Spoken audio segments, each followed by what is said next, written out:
అందరికీ నమస్కారం. నేను మీ సోనా రాథోడ్‌ని. అసలు ఒక 3, 4 డేస్ నుంచి నాకసలు భయం స్టార్ట్ అయింది. ఇలా గూస్ బంప్స్ లేస్తున్నాయి. అసలు ఇంటి కింద ఉన్న ఆడపిల్లల్ని చూస్తుంటే ఒక రకమైన ఏదో తెలియని భయం అనేది స్టార్ట్ అయింది. అసలు ఒక్క అమ్మాయిని 139 మంది, ఓహ్ మై గాడ్!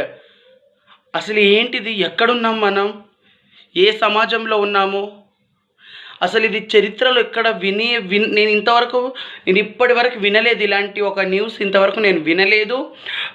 నాకైతే ఎవరికి ఎలాగుందో తెలియదు కానీ నాకైతే అసలు ఈ సొసైటీ మీద ఒక రకమైన విరక్తి కలుగుతుంది.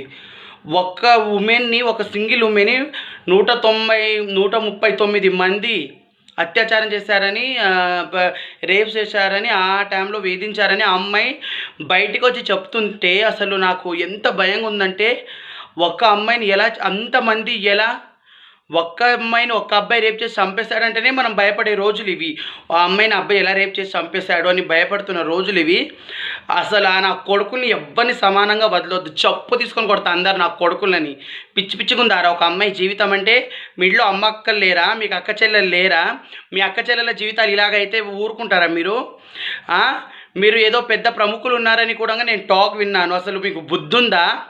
అసలు ఉన్నది ఎంత పెద్ద ప్రముఖుడైనా సరే, వాడు ఎంత పెద్ద స్థాయిలో ఉన్నవాడైనా సరే, ఖచ్చితంగా ఈ విషయం మీద అందరూ రియాక్ట్ అవ్వాలి.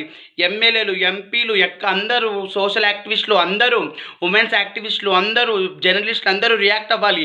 మనం పిచ్చి పిచ్చి న్యూస్లు వేస్తామని చాలామంది కామెంట్ చేశారు కదా, ఈ న్యూస్ని అందరూ పట్టుకొని ముందుకు వెళ్ళాలి. ఓ మై గాడ్, నేనైతే నా జీవితంలో కనిపెరగను. అసలు నాకు ఎంత భయం వేస్తుందంటే ఆ విషయం విన్న తర్వాత అమ్మాయి మాట్లాడుతుంటుంటే అమ్మాయి గర్డ్స్కి మెచ్చుకున్నాను నేను. ఫస్ట్ ఆఫ్ ఆల్ అంత జరిగిన తర్వాత కూడా ఆ అమ్మాయికి వచ్చిన ధైర్యం చూడండి, చాలా గొప్ప ధైర్యం అది.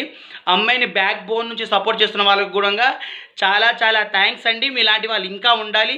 ఇలాంటి తప్పులు సొసైటీలో జరగకుండా చూడాల్సిన బాధ్యత మీకు ఉంది, మాకు ఉంది, మన అందరికి ఉంది. యాజ్ ఏ ట్రాన్స్జెండర్గా నేనే అంత ఫీల్ అవుతున్నానంటే, మిగతా ఉమెన్స్ అందరూ ఏం చేస్తున్నారు, ఆడవాళ్ళందరూ ఏం చేస్తున్నారు? ఇంకెవరు రక్షణ కలిగించారు మనకు? ఇది ఎక్కడి నుంచో ఒక రాజు వస్తాడు కాపాడతాడు అన్నవి ఏవీ లేవు. ఇంకా మనల్ని మనమే కాపాడుకోవాలి, మనకు మనమే ముందడుగేయాలి. ఎక్కడున్న ఆడవాళ్ళైనా సరే అందరూ ఒక దగ్గర చేరండి. ఈ విషయానికి న్యాయం జరిగే వరకు పోరాడండి.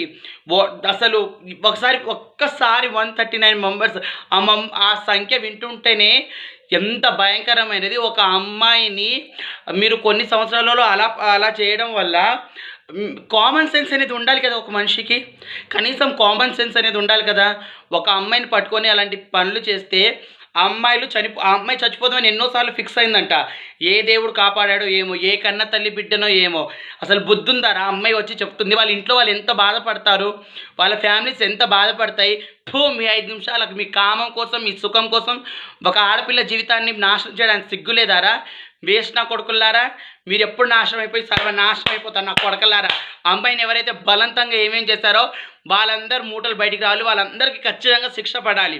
శిక్ష పడే వరకు, వీలైనంత వరకు అందరు పోరాడతారు. ట్రాన్స్జెండర్స్ తరపున నేను చెప్తున్నాను, డెఫినెట్గా మేము కూడా ముందుకు వస్తాము. ఇలాంటి వాటిని మేము అస్సలు ఎంకరేజ్ చెయ్యం. ప్లీజ్ అందరూ ముందుకు రండి.